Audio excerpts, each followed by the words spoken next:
La nuit était tombée sans prévenir, lourde et épaisse, comme si le ciel avait décidé d'écraser la terre sous son silence. Le vent glissait entre les collines, faisant gémir les herbes sèches et claquer les planches fatiguées de la cabane. À l'intérieur, la lumière d'une lampe à pétrole dessinait des ombres tremblantes sur les murs. Le cow-boy était assis seul, comme chaque soir depuis des années. Il vivait là depuis trop longtemps pour se souvenir exactement pourquoi il avait choisi cet endroit. Ou peut-être s'en souvenait-il trop bien. La cabane était loin de tout, perdue dans un territoire que plus personne ne réclamait vraiment. Ni ville, ni route, ni voisin. Juste la terre, le ciel et lui. C'était ainsi qu'il survivait, en restant invisible. Il nettoyait lentement son revolver, geste mécanique, presque apaisant. Chaque mouvement avait été répété des centaines de fois. Il connaissait le poids du métal, la résistance du ressort, le son précis de chaque pièce. Le monde extérieur n'avait plus grand-chose à lui offrir, et il ne demandait rien en retour. Puis, quelque chose troubla le silence. Au début, il pensa que ce n'était que le vent. Ici, le vent jouait souvent des tours, frappant contre les murs, se glissant sous la porte, murmurant des illusions. Il continua son geste, sans lever les yeux. Le bruit revint. Plus faible, plus humain, un souffle, presque un gémissement. Il se figea. Le cow-boy posa lentement son revolver sur la table. Son regard se tourna vers la porte. Personne ne venait jamais ici. Personne. Ceux qui connaissaient l'existence de cette cabane savaient aussi qu'il ne fallait pas s'en approcher. Il avait pris soin de bâtir cette réputation, brique après brique, silence après silence. Un pas. Dehors. Puis un choc sourd, comme un corps qui heurte le bois. Son cœur se mit à battre plus fort, non par peur, mais par habitude. Il attrapa son arme, se leva sans bruit et s'approcha de la porte.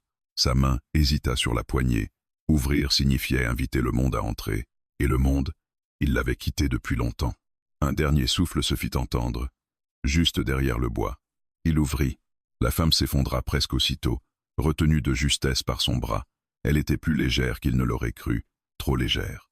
Ses cheveux noirs étaient collés à son visage par le sang et la sueur. Ses vêtements étaient déchirés, tachés de boue et de rouge sombre. Elle tremblait, incapable de se tenir debout. Ses yeux s'ouvrirent un instant. Noirs, brillants, emplis d'une peur ancienne. Elle tenta de parler, mais aucun mot ne sortit. Sa tête bascula contre sa poitrine. Le cow-boy resta immobile, tenant ce corps étranger contre lui. Il sentit la chaleur du sang traverser ses vêtements. L'odeur métallique lui monta aux narines. Il savait reconnaître une blessure grave. Il savait aussi reconnaître une fuite désespérée. Una Apache. Il le comprit immédiatement. À ses traits, à ses tresses défaites, à la manière dont elle serrait encore quelque chose contre elle, un petit couteau, ébréché, usé par le temps. Elle n'était pas là par hasard. Une Apache blessée ne venait pas frapper à la porte d'un cow-boy isolé sans raison. Il regarda derrière lui. La nuit était vide, mais ce vide était trompeur. Là, bas, quelque part, quelqu'un l'avait pourchassée. Et ceux qui chassent ne renoncent pas facilement. Il aurait dû la laisser là. C'était la règle, sa règle. Ne jamais intervenir, ne jamais s'attacher, ne jamais aider. Chaque fois qu'il avait rompu ses principes, le prix avait été trop élevé. Trop de sang, trop de morts, trop de regrets. Mais ses bras ne la lâchèrent pas. Il referma la porte d'un coup sec, comme pour couper le monde en deux. La cabane sembla reprendre vie autour d'eux. Il la porta jusqu'à la table, la coucha doucement. Elle gémit faiblement lorsqu'il effleura sa blessure, située juste sous les côtes. La plaie était profonde, mal refermée, probablement faite par une lame. Elle ouvrit les yeux une nouvelle fois. « Ne me renvoie pas », murmura-t-elle dans un souffle presque inaudible. Ces mots le frappèrent plus violemment qu'un coup de feu. Il détourna le regard, serra la mâchoire. Il n'avait pas besoin de savoir son nom. Il n'avait pas besoin de connaître son histoire. Tout ce qu'il devait faire, c'était soigner la plaie, puis la laisser repartir à l'aube. C'était logique, propre, sans conséquence. Pourtant, en nettoyant la blessure, ses mains tremblaient légèrement. Il sentit la fragilité de cette vie entre ses doigts. Il comprit que, quoi qu'il fasse désormais, quelque chose avait déjà changé. Dehors, le vent redoubla de force. La tempête approchait, et avec elle, la fin de la solitude qu'il avait si soigneusement construite. Cette nuit-là, personne n'aurait dû frapper à sa porte. Mais quelqu'un l'avait fait, et le monde venait de le retrouver. La porte refermée, le silence reprit ses droits, mais il n'était plus le même. Il vibrait désormais, chargé d'une présence étrangère, d'un souffle fragile qui luttait pour ne pas s'éteindre. Le cow-boy resta immobile un instant, comme s'il espérait que la femme disparaisse d'elle-même, qu'elle ne soit qu'un mirage de la nuit. Mais le sang qui s'étalait lentement sur le bois de la table ne laissait aucun doute. Elle respirait difficilement. Chaque inspiration semblait lui coûter un effort immense, comme si l'air lui-même refusait de rester dans ses poumons. Le cow-boy posa sa main sur son flanc et la retira aussitôt. La chaleur humide du sang s'était déjà répandue, collante, insistante. Il jura à voix basse. Il n'était pas médecin, mais la frontière avait appris à faire sang. Il se tourna vers une étagère branlante, y prit une bassine, un vieux linge, une bouteille d'alcool presque vide. Les gestes revenaient malgré lui, réveillés par une mémoire qu'il croyait enterrée. D'autres corps, d'autres nuits, d'autres cris étouffés. Il coupa le tissu déchiré autour de la plaie. La lame avait entaillé profondément, mais elle n'avait pas touché d'organe vital du moins. Il l'espérait. La chair était enflammée, irrégulière. La blessure n'était pas récente. Elle avait marché longtemps comme ça. Fui longtemps. Bon sang, murmura-t-il. Il versa un peu d'alcool sur le linge. Lorsqu'il l'approcha de la plaie, la femme se cambra violemment, un cri muet coincé dans la gorge. Ses doigts se crispèrent, cherchant quelque chose à agripper. Elle trouva son bras, s'y accrocha avec une force surprenante. « Ne bouge pas », dit-il sèchement. Elle tenta d'obéir, mais son corps tremblait trop. La douleur la ramenait sans cesse au bord de l'inconscience. Il nettoya la plaie lentement, méthodiquement, ignorant les gémissements étouffés. Ce n'était pas de la cruauté, c'était la seule façon de la maintenir en vie. La lampe à pétrole vacillait, projetant des ombres déformées sur les murs. Dehors, le vent sifflait plus fort, faisant claquer les volets. Chaque bruit semblait amplifié. Chaque seconde passait avec une lourdeur inquiétante. « Qui t'a fait ça ?» demanda-t-il, sans attendre de réponse. Elle ouvrit les yeux à demi. Son regard était trouble, mais toujours farouche. « Personne que tu veuilles connaître, » murmura-t-elle. Il esquissa un rire sans joie. « Ils vont venir, » ajouta-t-il. « Ceux qui font ce genre de choses ne s'arrêtent pas. » Elle détourna le regard, fixant le plafond. « Je sais. » Il termina le nettoyage, banda la plaie du mieux qu'il put. Ce n'était pas parfait, mais ça tiendrait pour la nuit. Il recula d'un pas, essuya ses mains sur son pantalon. La cabane sentait désormais le sang et l'alcool. Une odeur qu'il connaissait trop bien. Elle resta immobile, respirant plus calmement. Le silence s'installa à nouveau, pesant, presque hostile. Le cow-boy s'assit sur une chaise, face à elle. Il l'observa longuement. Elle semblait jeune, mais la fatigue avait creusé son visage. Des cicatrices fines parsemaient ses bras, traces d'un passé rude. « Tu n'aurais jamais dû venir ici, » dit-il enfin. Elle esquissa un sourire faible. « Je n'avais nulle part ailleurs où aller. » Il serra la mâchoire. Cette phrase, il l'avait déjà entendue, et elle n'amenait jamais rien de bon. « À l'aube, tu partiras, » reprit-il. « Je te donnerai de l'eau, un peu de nourriture, mais tu ne restes pas. » Elle ferma les yeux un instant, puis les rouvrit lentement. « À l'aube, je serai morte, » répondit-elle simplement. Il ne dit rien. Il savait qu'elle disait peu, être vraie. La blessure, la fatigue, la tempête qui approchait, elle n'irait pas loin. Et il le savait. C'était justement pour ça qu'il voulait qu'elle parte. Mourir ailleurs, pas ici. Un bruit, au loin, très faible, presque imperceptible. Mais il se leva aussitôt, attrapa son fusil et s'approcha de la fenêtre. Il écarta légèrement le rideau. La nuit avalait tout, rien ne bougeait. Pourtant, son instinct hurlait. « Ils sont proches », dit-il à voix basse. La femme se redressa légèrement, grimaçant de douleur. « Alors tue-moi maintenant, dit-elle. Ce sera plus rapide. » Il se tourna vers elle, stupéfait. « Tu crois que je fais ce genre de choses ? Je crois que tu feras ce qu'il faut pour survivre, » répondit-elle. Il la fixa longuement.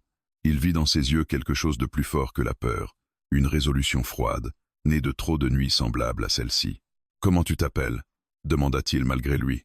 Elle hésita. Puis, Aïana. Le nom résonna dans la cabane comme une promesse dangereuse.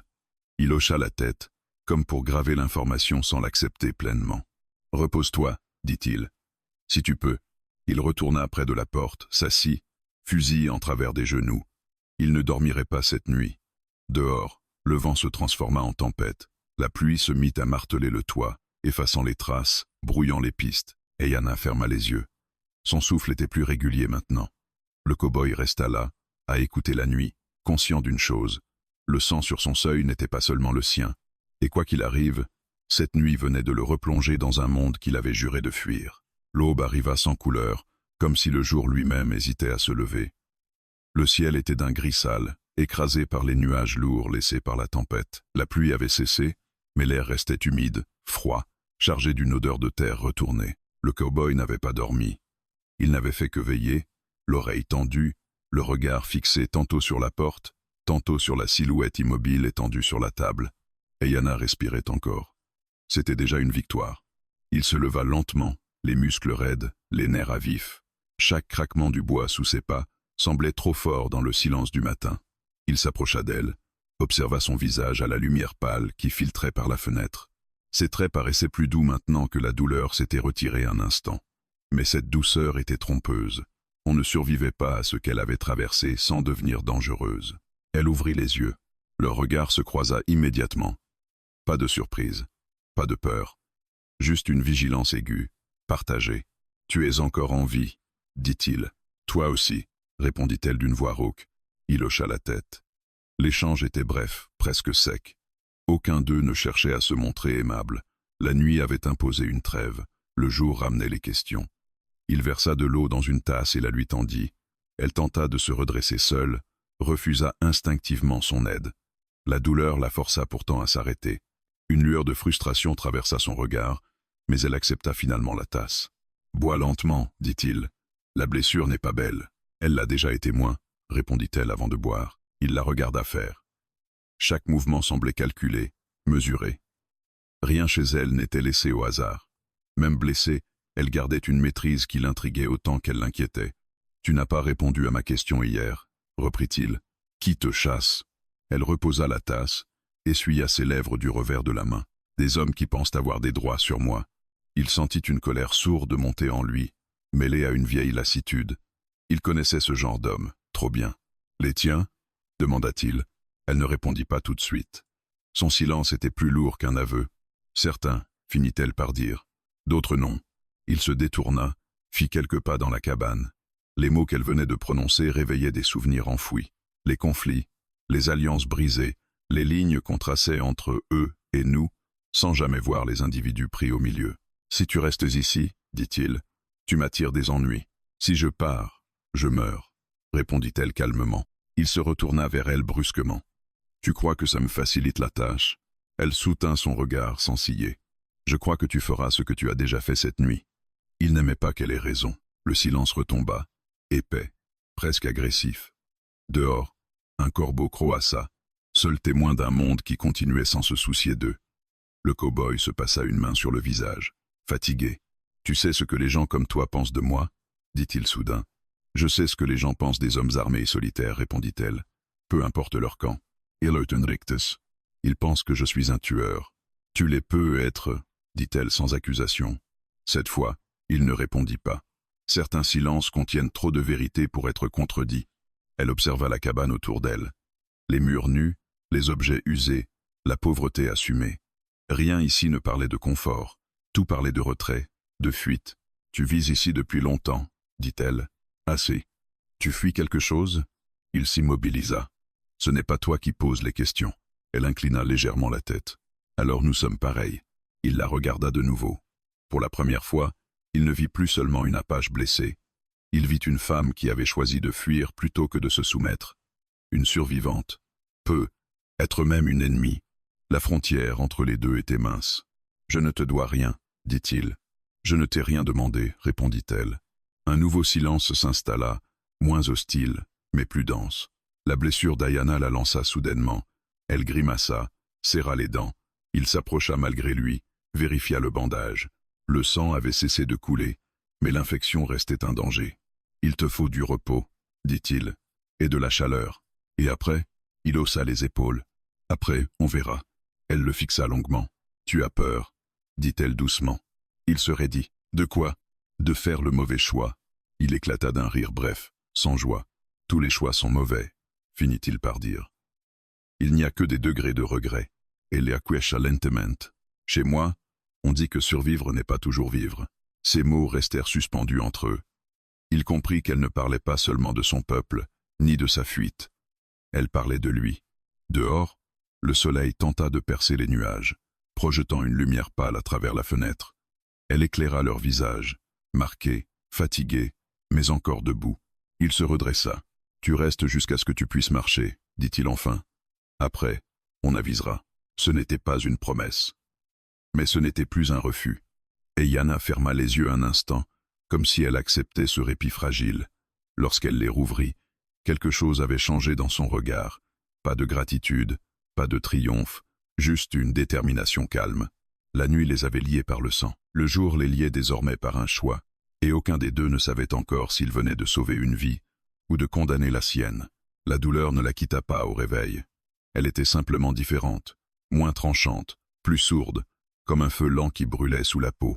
Et Yana ouvrit les yeux et resta immobile un long moment, écoutant la cabane respirer autour d'elle. Le bois craquait doucement sous l'effet du froid. Le vent s'était calmé. Le monde semblait suspendu, comme s'il retenait son souffle. Le cow-boy était assis près de la fenêtre, dos tourné. Il aiguisait un couteau avec une lenteur presque cérémonieuse. Chaque passage de la lame contre la pierre produisait un son sec, régulier. Il ne la regardait pas, mais elle savait qu'il était conscient du moindre de ses mouvements. « Tu devrais dormir encore, » dit-il sans se retourner. « Si je dors trop, je rêve, » répondit-elle. Il s'arrêta un instant, puis reprit son geste. « Et alors je revis ce que j'ai fui. » Il posa enfin le couteau, se leva et vint s'asseoir en face d'elle. Il ne parla pas tout de suite. Il attendait. Il avait appris, depuis longtemps, que les vérités importantes ne supportaient pas la précipitation. Et Yana inspira lentement. Chaque respiration lui rappelait sa blessure, mais elle l'accepta comme une pénitence nécessaire. Elle savait qu'elle ne pourrait pas rester là sans parler. Le silence finirait par se retourner contre elle. « Ils m'ont promis à un homme, » dit-elle enfin. Le cow-boy ne réagit pas. Pas un mouvement, pas une expression. Il la laissa continuer. Pas un mari, une possession. Un homme respecté, craint, trop vieux pour moi. Il disait que c'était pour le bien du clan, pour la paix, pour l'équilibre. Sa voix resta calme, mais ses doigts se crispèrent légèrement sur la couverture. J'ai refusé. Elle marqua une pause.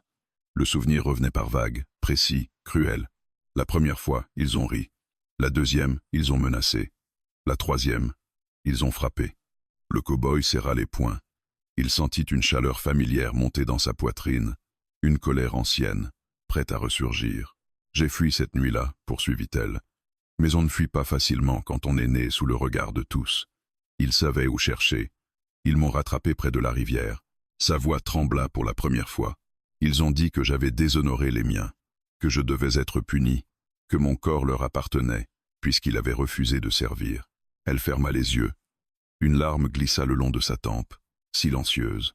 Le cow-boy se leva brusquement, fit quelques pas, comme pour contenir quelque chose de trop grand pour lui. Il s'arrêta près de la porte, posa la main sur le bois rugueux. « Qui t'a blessé ?» demanda-t-il d'une voix basse. « Celui qui devait m'épouser, » répondit-elle. Il voulait me marquer, me rappeler à qui j'appartenais. Elle ouvrit les yeux et le regarda droit dans les siens. Mais je me suis battu. J'ai pris un couteau. J'ai frappé sans réfléchir. Un silence lourd s'abattit sur la cabane. « Est-il mort ?» demanda-t-il. « Je ne sais pas, » répondit-elle honnêtement. « Je ne me suis pas retourné. » Le cow-boy hocha lentement la tête. Il comprenait trop bien ce moment précis, celui où la survie prend le pas sur la morale, où le monde se réduit à un seul geste. Et il te chasse pour ça. Oui. Elle inspira profondément. Pas seulement pour ce que j'ai fait, mais pour ce que je suis devenu en le faisant. Il revint s'asseoir. Cette fois, son regard avait changé. Elle n'était plus seulement une fugitive blessée. Elle était une femme qui avait brisé un ordre ancien, et ce genre de rupture se payait cher. « Tu sais ce qu'ils feront s'ils te retrouvent, » dit-il. « Oui, » répondit-elle sans détour. « Ils diront que je mérite ce qui m'arrive, et beaucoup les croiront. » Il détourna les yeux. Cette vérité, là, était universelle.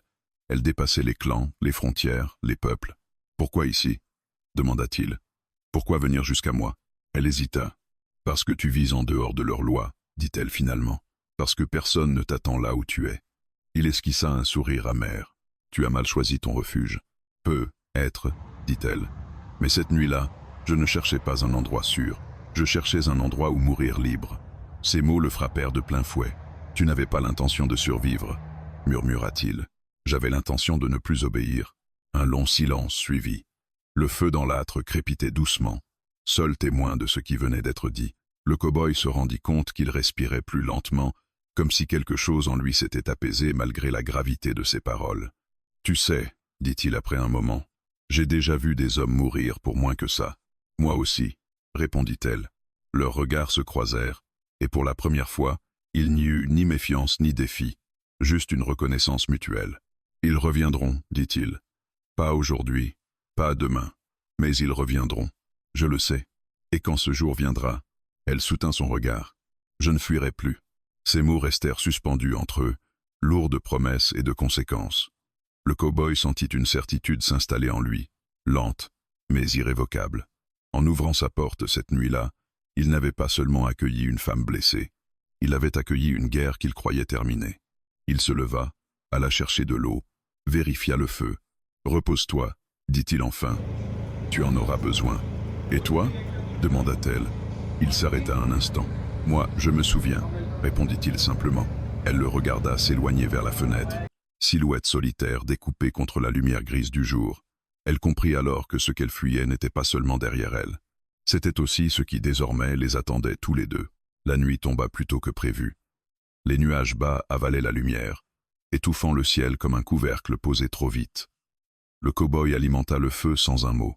Les flammes projetèrent des reflets orangés sur les murs de la cabane, révélant les marques du temps. Fissures, brûlures anciennes, clous rouillés. Tout ici portait la trace de choix faits pour durer et pour se tenir à distance. Et Yana observait depuis la table. Elle ne dormait pas. Elle ne le faisait plus vraiment depuis longtemps. Chaque fois que ses paupières se fermaient trop longtemps, les souvenirs revenaient, précis, cruels. Elle avait appris à rester éveillée, même au bord de l'épuisement. « Tu ne devrais pas forcer, dit-il sans la regarder. « Je sais, répondit-elle, mais rester immobile est parfois plus douloureux que marcher. » Il acquiesça légèrement. Il comprenait ce genre de douleur, celle qui ne vient pas du corps. Il s'assit dos au mur, le regard fixé sur le feu. Le silence s'installa, épais mais moins hostile que les jours précédents. Quelque chose avait changé depuis qu'elle avait parlé, depuis qu'elle avait dit ce qu'elle fuyait. Les mots avaient laissé une empreinte, invisible mais profonde. « Tu sais, dit-il soudain, je n'ai pas toujours vécu seul. » Et Yana tourna lentement la tête vers lui. Il n'était pas homme à se livrer. Elle le sentait à sa voix, à la façon dont chaque mot semblait peser avant d'être relâché. « Avant cette cabane, poursuivit-il, j'avais une maison, une vraie, des murs solides, un toit qui ne fuyait pas. » Il marqua une pause. « Et des gens. » Elle resta silencieuse. Elle avait appris que certains récits ne supportaient pas d'être interrompus. J'aidais. Trop peu être. Je pensais que c'était ce que faisaient les hommes bien. Donner un coup de main, offrir un abri, prendre parti quand quelqu'un criait plus fort que les autres. Il eut un rire bref, sec. J'étais naïf. Il se leva, fit quelques pas, comme si rester assis devenait trop difficile. Un jour, j'ai ouvert ma porte à quelqu'un qui fuyait. Lui aussi, un homme blessé, poursuivi. Il disait qu'il était innocent. Et Yana sentit son ventre se nouer. Elle connaissait cette histoire avant même qu'il ne la termine. Je l'ai soigné, caché, protégé. Et quand ceux qui le cherchaient sont arrivés, j'ai menti. Sa voix se fit plus basse. Ils sont repartis, mais pas pour longtemps. Il s'arrêta près de la fenêtre. Dehors, la nuit était tombée pour de bon. L'homme que j'avais aidé était un meurtrier. Pas par accident, pas par nécessité, par choix. Et quand il a compris que je ne le dénoncerais pas, il est revenu. Et Yana inspira doucement, comme si elle avait peur de troubler l'air autour de ses mots. Il a pris ce qu'il voulait, continua-t-il. De l'argent, des vivres. Et quand ma famille s'est interposée, il n'a pas hésité. Le silence qui suivit fut écrasant. Je suis revenu trop tard, conclut-il. Il ne se retourna pas. Il n'avait pas besoin de voir son visage pour savoir ce que ses mots avaient coûté. Depuis ce jour-là, dit-il, j'ai compris une chose. Aider, ce n'est pas toujours sauver. Parfois, c'est juste déplacer la violence. Et Yana sentit une boule se former dans sa gorge. Et pourtant, murmura-t-elle, tu m'as aidé. Il ferma les yeux. Oui. Ce simple mot contenait toute sa contradiction. Je ne voulais plus jamais me retrouver dans cette situation, reprit-il. Plus jamais décider qui mérite de vivre ou de mourir. Plus jamais porter ce poids. Il se tourna enfin vers elle. Mais cette nuit-là, je n'ai pas réfléchi. J'ai vu quelqu'un tomber, et j'ai agi. Tu n'as pas agi par naïveté, dit-elle doucement. Non, admit-il. J'ai agi par fatigue. Elle fronça légèrement les sourcils. Fatigue de quoi? De survivre seul. Ces mots sortirent avant qu'il ne puisse les retenir. Il le sentit immédiatement. Une faille venait de s'ouvrir. Ayana ne sourit pas. Elle ne se réjouit pas. Elle se contenta de hocher la tête. La solitude est une prison qui ne montre pas ses barreaux, dit-elle. Il la regarda longuement. Tu parles comme quelqu'un qui a déjà été enfermé. Je l'ai été, répondit-elle, par des murs et par des attentes. Le feu crépita plus fort. Une bûche s'effondra, envoyant une gerbe d'étincelles dans l'âtre. Si je t'aide trop, dit-il, je pourrais perdre ce qui me reste. Et si tu ne m'aides pas, répondit-elle, tu perdras ce que tu refuses encore de nommer. Il fronça les sourcils. Qu'est-ce que tu veux dire? Elle hésita. Puis, tu as déjà tout perdu, dit-elle doucement. Ce que tu protèges ici, ce n'est pas ta vie, c'est ton immobilité. Ces mots le frappèrent plus durement qu'il ne l'aurait cru. Il sentit la colère monter, mais elle se dissipa presque aussitôt, parce qu'elle avait touché juste. Tu crois que je devrais redevenir celui que j'étais? Demanda-t-il. Non, répondit-elle. Je crois que tu devrais décider qui tu es maintenant. Il resta silencieux longtemps, trop longtemps, puis il se leva, alla chercher une couverture supplémentaire, la posa près d'elle. Dors, dit-il. Tu auras besoin de force. Et toi? Demanda-t-elle. Moi, répondit-il. Je vais veiller encore un peu. Elle ferma les yeux, mais cette fois, son sommeil fut plus profond, pas paisible, mais réel. Le cow-boy resta seul face au feu, les pensées en désordre. Il comprit alors que la question n'était plus de savoir s'il devait l'aider. La vraie question était de savoir jusqu'où il était prêt à aller pour ne plus être l'homme qui détourne le regard. Le matin s'annonça par un silence anormal, pas le silence ordinaire des plaines, celui que le cow-boy connaissait par cœur, peuplé de bruissements discrets et de vies invisibles. Celui-ci était lourd, figé, comme si la terre elle-même s'était tue pour écouter. Il le sentit avant même d'ouvrir les yeux. Quelque chose avait changé. Il se leva sans bruit, attrapa son fusil et ouvrit la porte juste assez pour scruter l'horizon. L'air était froid, immobile. La pluie de la veille avait laissé la terre sombre et lourde, parfaite pour garder les traces. Et il les vit presque aussitôt. Des empreintes de chevaux, fraîches. Son estomac se noua. Il s'agenouilla, passa 2 doigts sur le sol. Pas plus d'une demi-journée. Peu, être moins. Ils n'étaient pas encore là, mais ils approchaient. Lorsqu'il referma la porte, Ayana était réveillée. Elle avait compris, à son visage, avant même qu'il ne parle. Ils sont proches, dit-elle. Ce n'était pas une question. Oui. Il posa le fusil contre le mur, mais ne s'en éloigna pas. Son regard parcourait déjà la cabane, évaluant ce qu'elle offrait réellement. Peu de cachettes, peu de sorties. Un abri temporaire, rien de plus. Combien? Demanda-t-elle. Difficile à dire. 2, peu, être 3 chevaux. Elle ferma les yeux un instant. Elle connaissait ce nombre. Ce n'était pas une patrouille officielle, pas une expédition de clan. C'était pire. Des hommes déterminés, libres de leurs actes. Ils ne feront pas de bruit, dit-elle. Ils préfèrent surprendre. Ils devront quand même se montrer, répondit-il. Et quand ils le feront, ils sauront que je suis là. Elle le regarda. C'est pour ça que je dois partir. Il secoua la tête. Dans ton état, tu ferais 10 pas avant de tomber. 10 pas peuvent suffire, dit-elle calmement. Si ça les détourne. Il se tourna vers elle brusquement. Non, le mot claqua, sec, définitif. Ce n'est pas ton choix, insista-t-elle. C'est le mien, pas quand il te tue inutilement, répliqua-t-il. Ils se fixèrent, le ton montait, chargé d'une tension différente de celle d'avant.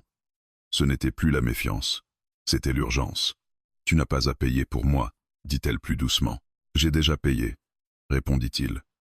Il y a longtemps, il inspira profondément, comme pour calmer le feu qui montait en lui. Écoute-moi, dit-il. S'ils arrivent ici et qu'ils te trouvent, ce sera fini pour toi et pour moi. Mais si tu pars maintenant, ils te rattraperont avant la nuit. Et si je reste, dit-elle, tu deviens leur ennemi. Il eut un rictus sans humour. Je l'étais déjà, bien avant toi. Il attrapa une sacoche, y glissa quelques cartouches, un couteau, un peu de nourriture. Il y a une vieille remise à 1 heure d'ici, dit-il, cachée dans un creux. Si on doit bouger, c'est là qu'on ira. On? Répéta-t-elle. Il ne répondit pas. Il passa la matinée à observer les alentours, à effacer certaines traces, à en créer d'autres. Des pas qui partaient vers l'est, des branches volontairement brisées, un jeu ancien, dangereux, mais qu'il maîtrisait encore. Pendant ce temps, Ayana resta assise, le dos droit malgré la douleur, regardant chacun de ses gestes. « Tu te prépares à te battre, dit-elle. Je me prépare à survivre. Ce n'est pas la même chose. » Il s'arrêta, la regarda longuement. Ça l'a été. Autrefois, le soleil monta lentement, révélant davantage de détails sur le sol détrempé. Les empreintes se précisaient. Elles se rapprochaient. Puis, un bruit, lointain, étouffé, mais indéniable. Un hennissement bref, réprimé presque aussitôt. Ayana serra les dents. Ils sont là. Le cow-boy se plaça près de la fenêtre, observa à travers une fente. Il aperçut une silhouette au loin, à peine discernable entre les ondulations de la plaine. Puis une autre, lentement, prudemment. « Ils cherchent, murmura-t-il. Ils testent le terrain. Ils savent que je suis vivante, dit-elle. Sinon ils ne seraient pas aussi patients. Il hocha la tête. Et ils savent que quelqu'un m'a aidé. Elle inspira profondément. Je ne veux pas qu'ils te tuent pour moi. Alors ne meurs pas pour eux, répondit-il. Elle esquissa un sourire triste. Tu parles comme si c'était encore possible. Il ne répondit pas. Il se contenta de lui tendre son manteau. Mais ça, pourquoi? Parce que s'ils te voient, ils doivent douter. Elle obéit. Le manteau était trop grand, mais il la rendait moins identifiable, plus floue. Les heures passèrent, étirées comme une corde prête à rompre. Les silhouettes disparurent, réapparurent ailleurs, jamais trop proches, jamais trop loin. Une danse lente, oppressante, puis un coup sec contre la porte, pas un coup franc, pas une frappe, un test. Le cow-boy leva lentement son fusil. Ayana retint son souffle. Ouvre, lança une voix d'homme, calme, presque polie. Il ne bougea pas. Nous savons qu'elle est là, continua la voix. Nous ne voulons pas de problème. Le cow-boy esquissa un sourire froid. Alors vous êtes au mauvais endroit, répondit-il. Un silence suivit, puis un rire bref. Elle est à nous, reprit la voix. Elle a trahi. Ici, dit-il, personne n'appartient à personne. Les pas se déplacèrent. Le bois craqua sous un poids nouveau. Tu es seul, cow-boy, dit l'homme. Tu n'as aucune raison de mourir pour elle. Il sentit Ayana se lever derrière lui. Dis-leur que je vais sortir, murmura-t-elle. Non, ils te tueront. Peu. Être. Il se tourna vers elle, posa une main ferme sur son épaule, mais pas sans choix. Dehors, le vent se leva légèrement, soulevant la poussière humide. Le ciel s'assombrit, comme s'il pressentait ce qui allait suivre. Le cow-boy inspira profondément. « Partez, dit-il d'une voix claire, ou la prochaine fois que vous frapperez, ce ne sera pas au bois. » Un long silence. Puis, les pas reculèrent. « Ce n'est pas fini, lança la voix. »« Ça ne l'a jamais été, » répondit-il. Les silhouettes s'éloignèrent lentement, disparaissant dans la plaine. La menace s'était retirée. Pour l'instant, Ayana s'effondra presque sur la chaise, épuisée. « Ils reviendront, » dit-elle. « Oui. » Il posa le fusil, se passa une main sur le visage. « Et la prochaine fois, dit-il, ils ne parleront pas. » Elle le regarda, longuement. « Tu viens de choisir, dit-elle. » Il acquiesça lentement. « Oui. » Dehors, le vent reprit son souffle.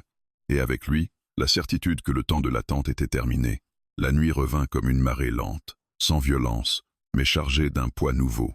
Après le départ des silhouettes, le monde sembla reprendre sa respiration. Pourtant rien n'était apaisé. Le danger s'était contenté de reculer. Il rôdait encore, invisible, tapi dans l'obscurité. Le cow-boy referma soigneusement la porte, renforça la barre de bois, puis resta un instant immobile, la main posée dessus, comme pour sentir à travers elle la présence de ceux qui étaient partis. La cabane n'avait jamais semblé aussi petite. Ayana était assise près du feu. Elle tremblait légèrement, moins de froid que de fatigue. Le manteau qu'il lui avait donné glissait sur ses épaules, trop large, mais rassurant. Les flammes éclairaient son visage d'une lumière douce, presque trompeuse. Pour la première fois depuis son arrivée, elle ne semblait plus prête à fuir à la moindre respiration. « Ils ont reculé, » dit-elle. « Pas renoncé. Je sais, » répondit-il. Il posa une bûche dans l'âtre. Le feu reprit de la vigueur, projetant des étincelles qui montèrent un instant avant de mourir. Il aimait observer ce moment précis, celui où la lumière lutte contre l'obscurité, même en sachant qu'elle finira par perdre. Ils restèrent silencieux un long moment, le genre de silence qui ne cherche plus à se défendre.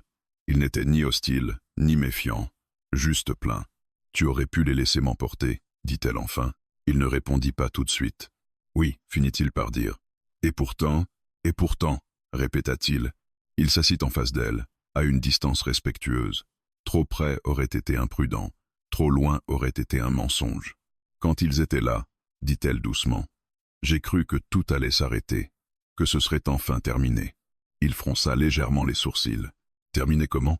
Plus de fuite, plus de peur, plus de choix à faire. Il comprit. Il comprenait trop bien. Et quand ils sont partis, demanda-t-il, j'ai eu peur d'être encore en vie. Ces mots résonnèrent dans la cabane comme une confession. Il ne la jugea pas. Il n'en avait pas le droit. Survivre, dit-il, ce n'est pas toujours une victoire. Parfois, c'est juste un délai. Elle hocha la tête. Mais cette nuit, dit-elle, ce délai m'appartient encore. Le feu crépitait doucement. Dehors, le vent faisait frémir les herbes sèches. Aucun pas, aucun bruit suspect, juste la nuit, immense et indifférente. Il se leva, alla chercher de l'eau chaude, la posa près d'elle. « Bois, dit-il. » Lentement, elle obéit, reconnaissante, sans l'exprimer. Chaque gorgée semblait lui rendre un peu de force. Elle posa la tasse, inspira profondément. « Pourquoi es-tu resté ?» demanda-t-elle. Il la regarda, surpris par la simplicité de la question. « Tu me l'as déjà dit, » ajouta-t-elle. « Mais je veux comprendre. » Il hésita, puis il parla. « Parce que je n'ai pas supporté l'idée de les laisser décider à ma place. » Elle observa son visage, attentivement. « Tu aurais pu dire que tu étais impuissant. »« Je le suis, » répondit-il. « Mais pas complètement. » Elle esquissa un léger sourire. C'est souvent là que tout commence. Le silence revint, plus doux. La fatigue pesait sur eux comme une couverture trop lourde. Le cow-boy se leva, alla chercher une autre couverture, la posa près du feu. « Tu peux t'allonger ici, » dit-il. « Ce sera plus chaud. Et toi, je dormirai près de la porte. » Elle le regarda surprise. « Tu n'as pas dormi depuis 2 nuits. J'ai connu pire. » Elle hésita, puis parla d'une voix plus basse. « Reste Hitch. » Il la fixa. « Ce n'est pas prudent. »« Rien ne l'est plus, » répondit-elle. « Mais je préférerais ne pas être seul. » Il resta immobile un instant. Puis il s'assit près du feu, à bonne distance, mais dans le même cercle de lumière. Ils ne se touchaient pas. Ils n'en avaient pas besoin. La nuit avançait lentement. Les flammes baissaient, puis reprenaient. Les ombres dansaient sur les murs. Le temps semblait se dilater. « Quand j'étais enfant, » dit Ayanna soudain, « ma mère me racontait des histoires pour m'empêcher d'avoir peur la nuit. » Des histoires de quoi? De femmes qui traversaient le monde sans appartenir à personne. Elles étaient souvent seules, souvent blessées, mais jamais soumises. Il sourit légèrement. « Et ça marchait? »« Pas toujours, » répondit-elle. « Mais ça me rappelait que la peur n'était pas la seule chose réelle. » Il hocha la tête. « Mon père, » dit-il à son tour, « me disait que les hommes qui restent seuls trop longtemps finissent par oublier pourquoi ils ont choisi de l'être. » Et toi? Il réfléchit. « J'ai oublié. Jusqu'à cette nuit. » Elle le regarda longuement, comme si elle essayait de graver ce moment dans sa mémoire. « Quoi qu'il arrive demain, » dit-elle, « je n'oublierai pas que tu es resté. » Il détourna légèrement le regard. « Ne me remercie pas trop vite. »« Je ne te remercie pas, » dit-elle. « Je te reconnais. » Ces mots furent plus lourds qu'un serment. La fatigue finit par les rattraper. Ayanna s'endormit la première, son souffle devenant plus régulier. Le cow-boy resta éveillé encore un moment, observant le feu, puis elle. Il se rendit compte qu'il n'avait pas ressenti cette paix fragile depuis des années. Pas la paix de la sécurité, la paix de la présence. Dehors, la nuit avançait, portant avec elle la promesse de lendemains difficiles. Mais sous ce toit fragile, 2 vies tenaient encore, liées par une nuit partagée. Et dans ce silence-là, quelque chose de plus fort que la peur avait pris racine. L'aube se leva sans douceur. Elle ne glissa pas sur la plaine. Elle s'y imposa, pâle et froide, révélant un monde qui n'avait rien oublié de la veille. Le feu s'était éteint durant la nuit, laissant dans la cabane une odeur de cendres et de bois humide. Le cow-boy ouvrit les yeux avant même que le jour n'entre vraiment, réveillé par cette sensation familière, celle d'un danger qui n'était pas parti, seulement patient. Ayanna dormait encore, roulée dans la couverture, le visage plus calme que les jours précédents. Son souffle était régulier, mais chaque respiration restait fragile, comme si son corps hésitait encore à lui faire confiance. Il la regarda longuement. La nuit partagée avait créé quelque chose qu'il n'avait pas prévu. Pas une promesse, pas un espoir, mais une responsabilité plus lourde que toutes celles qu'il avait refusées jusque-là. Il se leva sans bruit, ouvrit la porte, inspira profondément. L'air du matin était chargé d'une odeur qu'il n'aimait pas, celle du cuir mouillé et des chevaux. Il n'eut pas besoin de chercher longtemps. Les traces étaient là, plus nombreuses que la veille. Il s'agenouilla, observa attentivement. 3 chevaux, peut être 4. Ils avaient tourné autour de la cabane pendant la nuit, prudemment. Ils avaient observé, attendu. Cette fois, il n'était plus dans le doute. Lorsqu'il referma la porte, Ayana était éveillée. Elle avait vu son visage. Elle n'eut pas besoin de poser la question. Ils sont revenus, dit-elle. Oui. Il posa son fusil contre le mur, mais resta debout, comme si s'asseoir était devenu impossible. Cette fois, dit-il, ils ne partiront pas sans toi ou sans moi. Elle inspira profondément. La douleur lui rappela immédiatement sa blessure, mais elle ne laissa rien paraître. Alors je pars, dit-elle. Il la fixa. Tu ne peux pas. Je peux marcher, répondit-elle. Pas vite, pas longtemps, mais assez pour les détourner. Et mourir à découvert, répliqua-t-il. Mourir ici ou ailleurs ne change rien pour moi, dit-elle calmement. Mais pour toi, si. Il serre les poings. Tu crois que c'est une question de lieu? Non. C'est une question de choix. Ces mots, il les connaissait trop bien. Ils avaient hanté chaque décision qu'il avait évitée pendant des années. S'ils te prennent, dit-il, ils te feront payer ton refus. Je le sais. Et s'ils ne te prennent pas, ajouta-t-il, ils reviendront encore. Ils te traqueront tant que l'un de nous ne sera plus debout. Elle hocha lentement la tête. C'est pour ça que je ne fuis plus. Elle se redressa, malgré la douleur. Il fit un pas vers elle, prêt à la retenir, puis s'arrêta. Il comprit alors que ce combat-là ne se gagnerait pas avec la force. Il y a une autre option, dit-il enfin. Elle leva les yeux vers lui. Laquelle? Les affronter ici. Un silence pesant s'installa. On entendait au loin un hennissement étouffé, volontairement contenu. Tu serais en infériorité, dit-elle. Je l'ai déjà été, et tu pourrais mourir. Il haussa légèrement les épaules. C'est toujours le cas. Elle le regarda longuement. Pour la première fois depuis leur rencontre, elle sembla hésiter non par peur, mais par attachement. « Pourquoi ferais-tu ça pour moi » demanda-t-elle. Il chercha la réponse.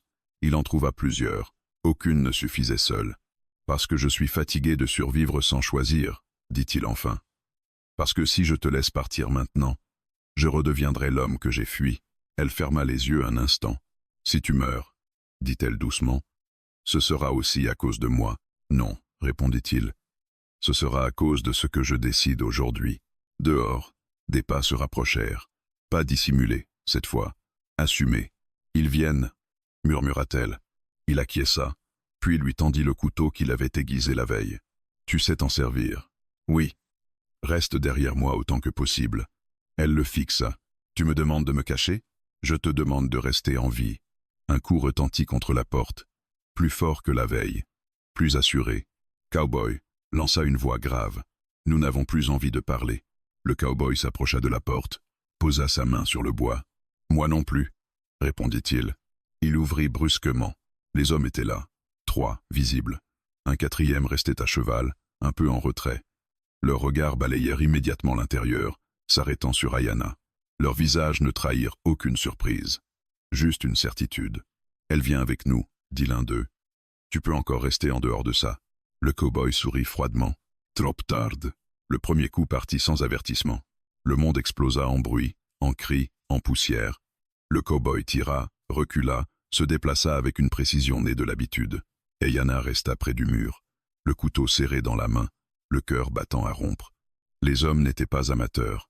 Ils avançaient, coordonnés, déterminés. La cabane trembla sous les impacts. Le bois vola en éclats. La peur devint tangible. À un moment, Ayana vit l'un d'eux contourner le cow-boy.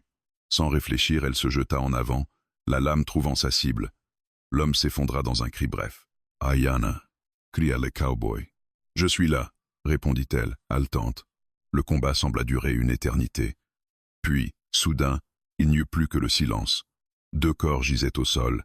Les autres avaient fui, blessés, mais vivants. Le cow-boy s'appuya contre le mur, respirant difficilement. Du sang coulait le long de son bras. « Tu es touché » dit-elle en se précipitant vers lui. « Rien de grave » répondit-il, même s'il n'en était pas certain. Elle posa ses mains sur lui, cherchant la blessure, oubliant un instant la sienne. « Ils reviendront » murmura-t-elle. « Oui ?» Ils se regardèrent, épuisés, tremblants, mais encore debout. « Tu vois » dit-elle doucement. « Tu as choisi. » Il hocha la tête. « Et maintenant » dit-il, « il va falloir vivre avec ce choix. » Dehors, le soleil montait lentement. Il éclairait une cabane meurtrie, des traces de sang, et 2 êtres qui venaient de franchir un point de non-retour. La fuite n'était plus possible. La neutralité non plus.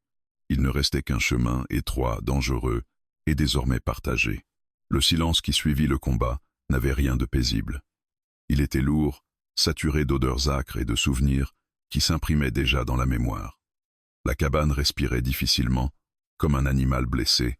Le bois fumait encore par endroits, éclaté par les impacts. Le sol collait sous les pas.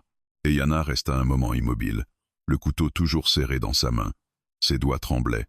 Elle avait frappé pour survivre, mais le corps étendu devant elle refusait de devenir un simple souvenir. Il avait un visage, des yeux qui ne regardaient plus rien. Elle détourna le regard, avala sa salive, puis se força à respirer lentement. « Regarde-moi » dit le cow-boy d'une voix rauque. Elle leva les yeux. Il se tenait debout, mais son équilibre était précaire. Du sang s'échappait de son bras, glissait le long de sa manche déchirée, tombait en gouttes épaisses sur le sol. « Assieds-toi, dit-elle. »« Pas encore. » Il fit quelques pas, inspecta la porte, jeta un regard dehors. Les chevaux avaient disparu, les silhouettes aussi, mais l'absence ne rassurait pas. Elle annonçait autre chose. « Ils se sont retirés, dit-il. Pour l'instant, tu es blessé, répéta-t-elle plus fermement. Cette fois, il obéit. Il s'assit lourdement sur la chaise, inspira profondément, comme si son corps acceptait enfin ce qu'il avait refusé jusque-là. Yana s'agenouilla devant lui, posa le couteau, déchira un morceau de tissu. « Laisse-moi voir. » Il acquiesça. La balle n'avait pas traversé le bras, mais elle avait entaillé la chair profondément. Le sang coulait encore, chaud, vivant. « Ça brûle, dit-il. C'est bon signe, répondit-elle. Elle nettoya la plaie avec une précision silencieuse. Ses gestes étaient rapides, sûrs. Elle avait appris à faire ça bien avant cette cabane, bien avant cette nuit. « Tu aurais pu mourir, dit-elle sans lever les yeux. Je sais, tu n'as pas hésité. Si, j'ai hésité pendant des années. Elle s'arrêta un instant, le regard fixé sur la blessure. Et aujourd'hui j'étais déjà en retard. Elle hocha la tête, termina le bandage, serra juste assez pour arrêter le sang. Lorsqu'elle se releva, une douleur aiguë la traversa. Elle posa une main sur la table pour ne pas tomber. « Ta blessure » dit-il aussitôt. « Elle attendra. » « Non. » Il se leva malgré la douleur, la guida doucement vers la chaise. Cette fois, elle ne résista pas. La fatigue la rattrapait, lourde, implacable. « Ils vont revenir, » murmura-t-elle. « Pas tous, mais assez. » Oui. Il nettoya sa plaie à elle, avec la même attention. Le sang avait recommencé à suinter, sombre, épais. Il fronça les sourcils. « Tu ne peux pas continuer comme ça. Je n'ai pas prévu de continuer longtemps, » répondit-elle faiblement. Il s'arrêta. « N'es-je pas ça? C'est la vérité, dit-elle. Ils ne s'arrêteront pas tant que je vivrai. Et maintenant, tant que toi aussi. » Il serra la mâchoire. « Alors ils devront apprendre à vivre avec. » Elle sourit tristement. « Tu parles comme si le monde écoutait. » « Il n'écoute pas, dit-il. Il répond. Toujours. » Le feu reprit dans l'âtre, alimenté par les dernières bûches. Les flammes montèrent, éclairant la cabane meurtrie. Le temps semblait compressé, comme si chaque seconde devait être utilisée avant qu'une autre violence ne s'abatte. « Il faut partir, dit-il finalement. Où ? Là où ils ne nous attendront pas. » Elle ferma les yeux un instant, puis les rouvrit. « Tu parles de fuir. Je parle de bouger, ce n'est pas la même chose. Et cette cabane ?» Il regarda autour de lui. Les murs, les traces, les souvenirs qu'il n'avait jamais partagés avec personne. Elle a servi son temps. Il se leva, commença à rassembler quelques affaires, de la nourriture, des munitions, de l'eau. Et Yana l'observait, consciente que chaque geste marquait une rupture. « Ils ont laissé des corps, » dit-elle doucement. « Ils reviendront pour eux. » « Oui. Et ils comprendront. Ils comprennent déjà. » Il s'approcha de la porte, l'ouvrit. L'air du soir entra, froid, chargé d'une odeur métallique.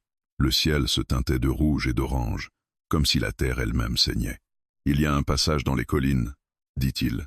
« Étroit, difficile. Peu de gens l'empruntent. Tu l'as déjà pris.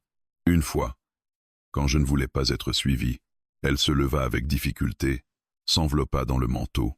Et maintenant, dit-il, je ne veux plus être retrouvé. » Ils sortirent ensemble. Le vent caressa leur visage, indifférent. Derrière eux, la cabane se tenait encore debout, mais elle n'était plus un refuge. Elle était devenue un symbole, de ce qui avait brûlé, de ce qui ne pouvait plus être conservé. Et Yana s'arrêta, se tourna vers lui. « Tu pourrais encore partir seul, » dit-elle. « Tu le sais. » Il la regarda longuement. « Oui. Et pourtant, Et pourtant, répéta-t-il. Il alluma une torche, la jeta contre l'un des murs. Le feu prit rapidement, avide. Les flammes léchèrent le bois, montèrent, dansèrent, et Yana observa, silencieuse, tandis que la cabane s'embrasait. Les crépitements couvraient tout, même les pensées. « Pourquoi » demanda-t-elle. « Parce que s'ils cherchent, » répondit-il, « ils ne trouveront rien à reprendre. » Ils s'éloignèrent sans se retourner. Le feu éclairait leur chemin un instant, puis s'effaça derrière une crête. La nuit tomba, plus épaisse, plus définitive. Ils marchèrent longtemps, en silence. Chaque pas était une victoire contre la douleur, contre la peur, contre l'instinct de s'arrêter. « Quand tout ça sera fini, » dit-elle enfin, « si ça l'est un jour. »« Oui, tu regretteras ?» Il réfléchit. « J'ai regretté de ne pas agir, jamais d'avoir choisi. » Elle hocha la tête, apaisée par cette réponse simple. Derrière eux, le feu continuait de brûler, consumant le dernier vestige d'une vie immobile. Devant eux, le chemin s'enfonçait dans l'ombre, étroit, dangereux, incertain, mais ils avançaient.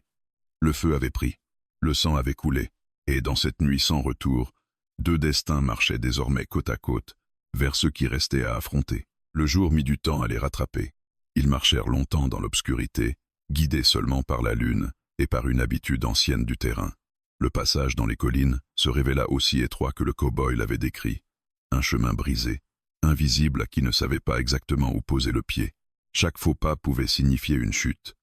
Chaque bruit résonnait trop fort, et Yana avançait avec une détermination silencieuse. La douleur était toujours là, profonde, lancinante, mais elle avait changé de nature. Elle n'était plus une menace immédiate. Elle était devenue une présence, un rappel. Elle s'y accrochait presque, comme à la preuve qu'elle était encore vivante. Lorsque le ciel commença à pâlir, ils s'arrêtèrent enfin. Le jour naissait derrière les crêtes, lentement, prudemment, comme s'il craignait lui aussi ce qu'il allait révéler. En contrebas, la plaine s'étendait à perte de vue. Nulle trace de la cabane, nulle trace des hommes, juste la terre, indifférente. Le cow-boy s'assit lourdement sur une pierre, laissant retomber le sac à ses pieds. Il respirait difficilement. La blessure à son bras le faisait souffrir plus qu'il ne l'avait admis. Et Yana s'approcha aussitôt. « Laisse-moi voir, » dit-elle. Cette fois, il ne protesta pas. Elle refit le bandage, resserra avec soin, puis posa sa main sur son avant-bras un peu plus longtemps que nécessaire. Il laissa faire. Ce contact simple, presque banal, avait quelque chose de profondément nouveau. « Tu as brûlé ta dernière retraite, » dit-elle doucement. « Oui, tu n'as plus d'endroit où retourner. » Il regarda l'horizon. « J'ai un endroit où aller. » Elle suivit son regard. Devant eux, le chemin se poursuivait, incertain, mais réel. Ils restèrent là un moment, assis côte à côte, sans parler. Le silence n'était plus une protection. Il était devenu un espace partagé. « Quand j'étais enfant, » dit Yana après un long moment, « on me disait que certaines nuits changent tout, qu'après elles, on ne peut plus prétendre être la même personne. » Il hocha lentement la tête. « Je pensais que c'était des histoires pour effrayer les enfants. Moi aussi. » Elle sourit faiblement. « Mais cette nuit-là, elle m'a rendu libre. » Il la regarda. Libre comment? Libre de ne plus demander la permission de vivre. Ces mots résonnèrent en lui, avec une force inattendue. Il comprit alors que ce qu'elle avait gagné cette nuit-là, il l'avait gagné aussi. Pas une victoire, pas une paix, mais un droit. Le soleil monta lentement. La lumière révéla leurs visages marqués, fatigués, mais étrangement calmes. Ils avaient traversé quelque chose qui ne pouvait être raconté facilement. Peut être pas du tout. Ils parleront de toi, dit Yana. Ils diront que tu as pris parti. Qu'ils parlent. Ils diront que tu as choisi une ennemie. Qu'ils disent ce qu'ils veulent. Elle le fixa. Et si un jour, ils viennent encore? Il réfléchit longuement. Alors je ne serai plus seul à répondre. Ils reprirent la marche lorsque le soleil fut assez haut pour réchauffer leurs épaules. Le terrain changeait peu à peu. Les collines cédaient la place à une terre plus ouverte, plus douce, pas sûre, mais respirable. À la mi-journée, ils trouvèrent un point d'eau. Yana s'agenouilla, but lentement. Le cow-boy observa les alentours, par réflexe. Puis il se rendit compte que ce réflexe ne portait plus la même peur. La vigilance était là, mais elle n'était plus isolée. « Tu sais, » dit-il soudain, « je n'ai jamais donné mon nom. » Elle leva les yeux vers lui. « Je sais, ça ne t'a jamais dérangé ?»« Non, » répondit-elle. « Les noms ont trop souvent servi à posséder. » Il sourit. « Peut être. Tu le diras quand tu le voudras, » ajouta-t-elle. « Ou pas. Cette liberté, là lui plut plus qu'il ne l'aurait cru. » Ils repartirent. Les heures s'écoulèrent sans urgence. Chaque pas les éloignait un peu plus de la nuit qui avait tout changé, mais elle restait avec eux, inscrite dans leur manière de marcher, de regarder, de se taire. À l'approche du soir, ils aperçurent un petit vallon, protégé du vent. Rien n'y indiquait un danger immédiat, rien n'y promettait une sécurité durable, mais il y avait de l'espace et du temps. Ils s'arrêtèrent. On pourrait rester ici quelques jours, dit-il. Pourquoi faire? Pour guérir. Toi. Moi. Un peu. Elle observa l'endroit, puis hocha la tête. D'accord. Ils montèrent un feu modeste. Pas pour se cacher, pas pour se signaler, juste pour la chaleur. Le crépuscule tomba lentement, teintant le ciel de couleurs calmes, presque indulgentes. Et Yana s'assit près des flammes. Le cow-boy s'installa en face. Ils se regardèrent longtemps sans parler. Après cette nuit, dit-elle enfin, je ne sais pas ce que sera demain. Moi non plus. Mais je sais ce que je ne serai plus. Il acquiesça. C'est parfois suffisant pour avancer. Le feu crépitait doucement. La nuit revenait, mais elle n'était plus la même. Elle n'apportait plus la fuite. Elle n'imposait plus le silence. Elle enveloppait simplement deux êtres debout, encore blessés, encore menacés, mais désormais conscients de leur choix. Cette nuit-là avait tout changé, pas parce qu'elle avait détruit, mais parce qu'elle avait révélé. Et tandis que les étoiles apparaissaient une à une au-dessus d'eux, ils comprirent que le monde n'était pas devenu plus sûr, mais qu'ils n'y marchaient plus seuls.